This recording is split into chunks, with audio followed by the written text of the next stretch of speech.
अभी फिलहाल बहुत से लोग हैं पीछे लगे हैं, अब कब तक पीछे लगे रहेंगे वो पता नहीं, बट ठीक है, मैं भी यहीं रहूंगी, मेरे लोग भी यहीं रहेंगे, जितने मेरे चाहने वाले, जितने मेरे जानने वाले लोग हैं। फिलहाल मैं आई थी लाइव आप लोगों से, जितने भी बिहार शरीफ से, नालंदा से लोग हैं, उन लोगों से माफ़ी मांगने कि मैं उनसे नहीं मिल पाई कल, बट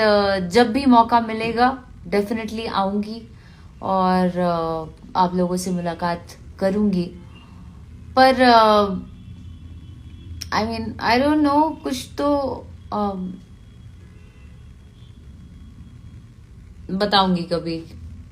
कभी समय मिला और यू नो